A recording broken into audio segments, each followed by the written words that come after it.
কিন্তু মাধুর্য পাবেন না। মাধুর্য পাবেন কখন? যদি আপনার অন্তরে ভক্তি থাকে। এই ভক্তি থাকলে বৈষ্ণব জ্ঞানে ভক্তের চরণধূলি পাওয়া যায়। আর এই উদ্ধারের পথে একমাত্র ভক্তের চরণধূলি। তাহলে ভক্তের চরণধূলি পেলে আপনার আত্মার গতি হবে। একটা দেহের গতি আর একটা আত্মার গতি। তো দেহটা তো মাটির মধ্যেই থাকবে, দেহটা কোথাও যাবে না। তাহলে গতি কার করতে হবে? একমাত্র জীবাত্মা। তাহলে জীবাত্মার গতি তখনই হবে একমাত্র সাধু সঙ্গ করলে। সাধু সঙ্গ ছাড়া জীবাত্মার গতি হবে না বাবা। এই জন্য সবসময় হরিনাম করেন। নাম করতে করতে যদি প্রাণ চলে যায় তাতে পরম সৌভাগ্যের বিষয়। হরিনাম করতে করতে যদি প্রাণ চলে যায় পরম সৌভাগ্যের বিষয়। এই ভাগ্য সকলের হয় না। আমাদের ওখানে একটা ছেলে ছিল, আজ থেকে 5 বছর আগে, 4 বছর 4-5 হবে, কীর্তন শুনতে গেছে এক জায়গায়। এরকম আসরে কীর্তন হচ্ছে, যাই আসরের মধ্যে অষ্টাঙ্গে ভক্তি করছে, ষষ্ঠাঙ্গে ভক্তি করছে, আর ওঠেনি, প্রাণ চলে গেছে। এই জন্য হরিবল, কোন হরিবাসরে প্রাণ চলে গেলে এই আত্মাটার শুভ গতি হয়। একমাত্র গোলক বৈকুণ্ঠ ধাম লাভ করে আত্মাটা। এই জন্য এখানে প্রাণ চলে গেল, আপনি কোন জায়গায় বসে আছেন, সেখানে হরিনাম করেন। হরিনাম করতে করতে ওখানেও যদি প্রাণ চলে যায়, কারণ যেখানে ভগবানের নাম হয় সে জায়গাটাই বৃন্দাবন হয়। আপনি যেখানে বসে ভগবানের নাম করতেছেন ওখানেও যদি প্রাণ চলে যায়, একটা জমির ধারে বসেও আপনি হরিনাম করেন, রাস্তার ধারে বসেও হরিনাম করেন, সেখানেও যদি হরিনাম করতে করতে প্রাণ চলে যায়, তবু আপনার আত্মাটা গোলক বৈকুণ্ঠ ধাম লাভ করবে। এই জন্য হরিনাম সব সময় নাম করেন। কোন সময় এই নাম যেন আপনার অন্তর আর বদন থেকে যেন সরে না যায়। সব সময় হরিনাম করেন, কারণ কলিযুগ পাপে ভরা, কখন যে প্রাণ চলে যাবে এটা তো আমরা জানি না। এই জন্য যখনই প্রাণ চলে যাক তাতে দুঃখ নাই, কিন্তু হরিনাম করতে করতে যেন প্রাণ চলে যায়।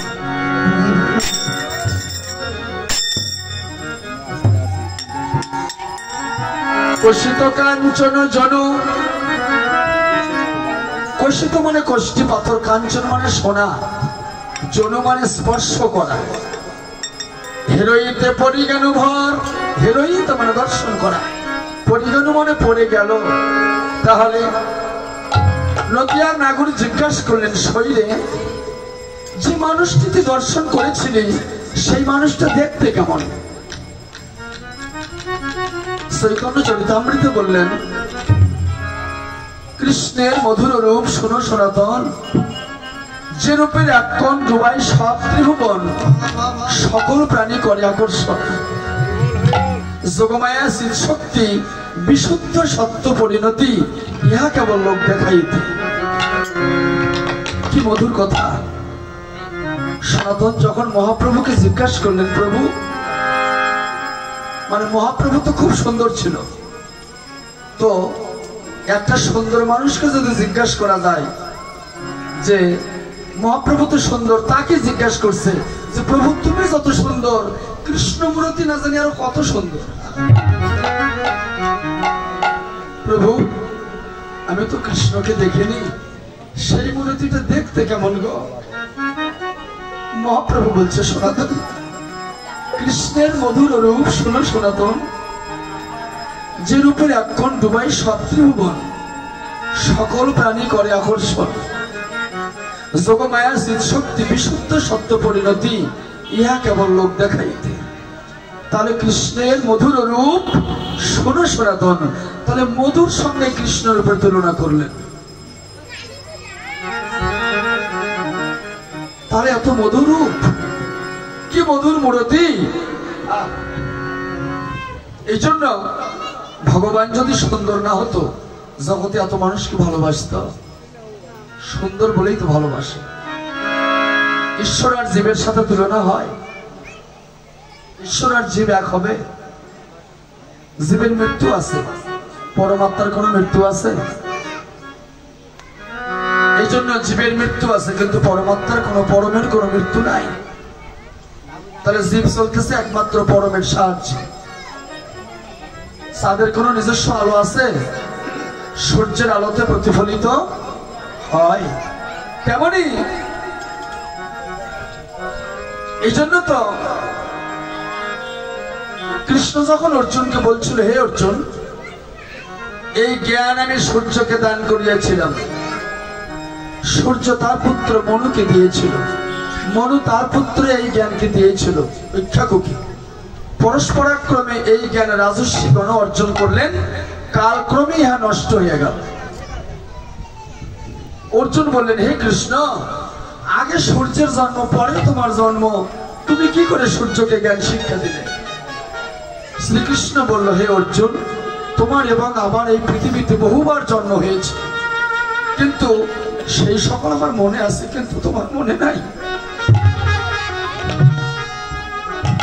কতবার এই পৃথিবীতে আসছি, কতবার ছাগল, ভেড়া, পশু, জীব জন্তু, কীট পতঙ্গ, তৃণ, বৃক্ষ, তরুলতা, কত কুলে না জন্ম হয়েছে, কত কষ্ট যন্ত্রণা আমি সেদিন পেয়েছি।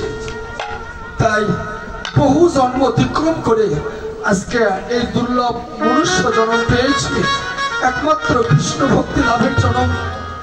এই জন্মে এসেও যদি আমি কৃষ্ণ ভক্তি লাভ না করতে পারি, তাহলে এই জন্মকে আর ফিরে পাবো?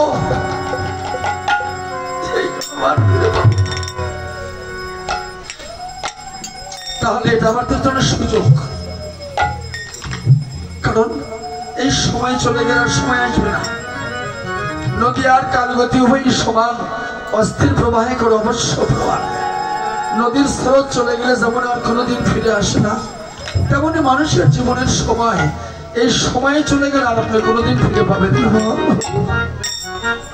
তাই জীবন দিবসে মনের হরসে জ্বালাই মমেরও বাতি, আশু গৃহে আর আসিবে না তার নিশীথে প্রদীপ বাতি। দিনের বেলায় সমস্ত মম জ্বালা শেষ করছেন, গভীর রাত্রে কি জ্বালাবেন?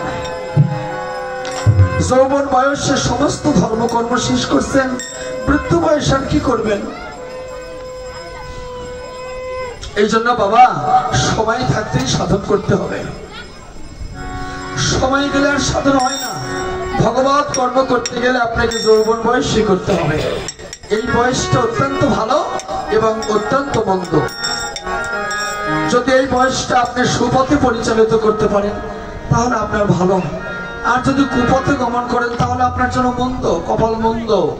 তাহলে এই বয়সটা কাটান। এই বয়সটা অতিক্রম করা, অতিবাহিত করা অত্যন্ত সাধনার এবং ত্যাগের বিষয়। এই জন্য এই বয়সে সাধু সঙ্গ বেশি বেশি করে করতে হবে,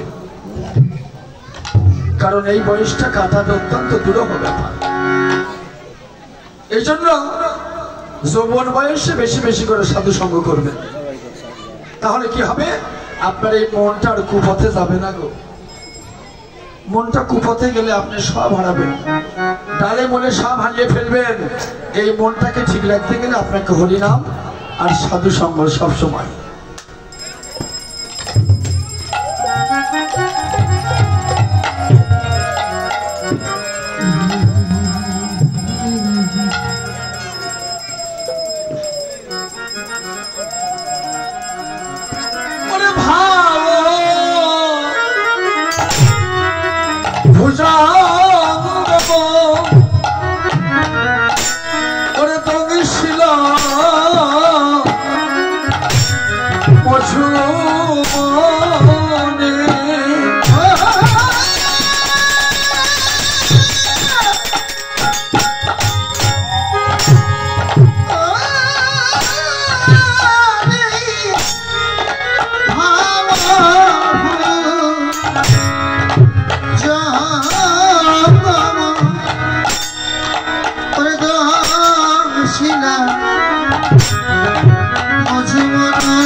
নাগরী বর্ণনা করছেন। ভাও ভাও মানে তুই চোখের ভুরু। নাগরী দেখলাম তুই চোখের ভুরু যেন ঠিক ধরো সর্পের ফনার ন্যায় দাঁড়িয়ে আছে। ভুজঙ্গম মানে সর্প, আর ভুজঙ্গমে মানে সর্পের ফনা। তাই ভাও ভুজঙ্গমে দংশিল, দংশিল মানে দংশন করা। মজু, মজু মানে হৃদয়। তাই ভাও ভুজঙ্গম দংশিল মজু মনে অন্তর কাপ হয়ে মোর। সজনী, যদি কোনো মানুষকে জড়িয়ে জগতের সর্পদংশন করে, এই সর্পদংশন করে মানুষের দেহের বাহিরে, পায়ের আঙ্গুলে, হাতের আঙ্গুলে, দেহের বাহিরে দংশন করে। আর আমার শ্রী গৌরাঙ্গের প্রেম স্বরূপ কাল ভুজঙ্গ রূপ যদি একবার কাউকে দংশন করে, যেন ভক্তের হৃদয় মাঝে দংশন করে, সেই ভক্তের হৃদয় মাঝে দংশন করে, সেই ভক্তের হৃদয় মাঝে দংশন করে। বলি গৌর হরিজনে একবার করুণা করে, তার হৃদয় মাঝে দংশন করে।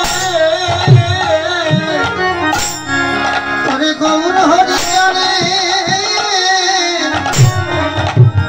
একবার দংশন করে, সেই ভক্তের হৃদয় মাঝে দংশন করে। গৌর হরিজনে করুণা করে, সেই ভক্তের হৃদয় মাঝে দংশন করে। সে যেন ঘরে রইতে পাগল পারে, সে যেন ঘরে রইতে করে না রে, সে যেন ঘরে রইতে করে না রে, সে যেন ঘরে রইতে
পাবো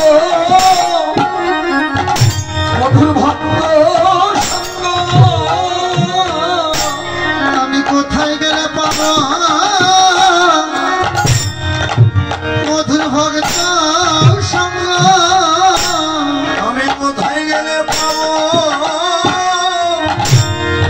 মধুর ভক্ত সঙ্গ? আমি কোথায় গেলে পাবো মধুর এই হরির নাম? আমি কোথায় গেলে পাবো ভক্ত সঙ্গ? আমি কোথায় গেলে পাবো মধুর এই হরির নাম? আমি কোথায় গেলে পাবো ভক্ত সঙ্গ? আমি কোথায় গেলে পাবো মধুর এই হরির নাম? আমি কোথায় গেলে পাবো ভক্ত সঙ্গ? সে যেন ঘরে রইতে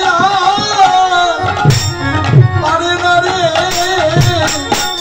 সে যেন পথে পথে যেতে নাই। ঘরে রইতে আর পারে না রে, ঘরে রইতে আর পারে না রে। ঘরের বাসি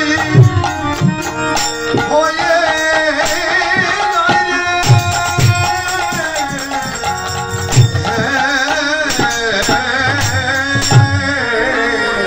সে আর ঘরে থাকতে পারে না বাবা। বৈষ্ণবের চরণধুলি যার স্পর্শ হয়েছে, অঙ্গে লেগেছে যার, সে আর ঘরে থাকতে পারে না। থাকা ঘরে আর মন থাকে না। একদিন যদি ভক্ত সঙ্গ না হয়, রাত্রিতে বিছানায় শুয়ে দুই চোখে ঘুম ধরে না। প্রভু সারাদিন চলে গেল, একটা ভক্ত বদন আমার দর্শন হলো। ভক্তের খাদ্য হচ্ছে কৃষ্ণ কথা। কৃষ্ণ কথা ভক্তের খাদ্য। তাই হরিনাম ছাড়া সে বাঁচতে পারে না। চাতক যেমন বৃষ্টির জল ছাড়া বাঁচে না, ভ্রমণ যেমন মধু ছাড়া বাঁচে না, শকর যেমন চন্দ্রের সুধা ছাড়া বাঁচে না, ঠিক তেমনি যারা ভক্ত তারা কৃষ্ণ কথা ছাড়া থাকতে পারে না। ভক্ত দর্শন ছাড়া তারা তো ঘরে থাকতে পারে না। তাই নাগরী জড়িয়ে জগতের সর্প দংশন করে দেহের বাহিরে, তবে সর্প যদি কাউকে দংশন করে, ওঝা বৈদ্য দিয়ে ঝাড়লে ওই বিষ নেমে যায়। আমার শ্রী গৌরাঙ্গের প্রেম স্বরূপ কাল ভুজঙ্গ রূপ যদি একবার কাউকে দংশন করে, ওই বিষ যতই ঝাড়ে ততই মারে। ওই বিষ যতই ঝাড়ে ততই বাড়ে। যতই ঝাড়ে ততই বাড়ে। ওই বিষ যতই ঝাড়ে রাধে রাধে ততই বাড়ে। ওই বিষ যতই ঝাড়ে যেন ততই বাড়ে। বলি অনুরাগে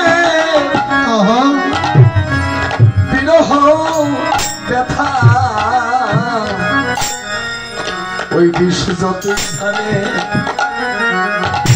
ততই বাড়ে।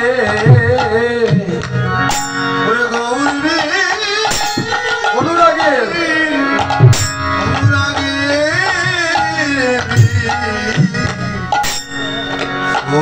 যতই ঝাড়ে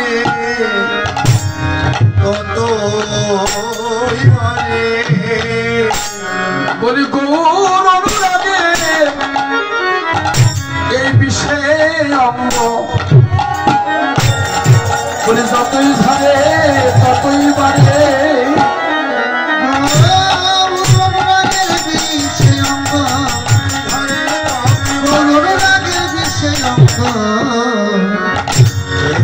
যতই ঝরে ততই বাড়ে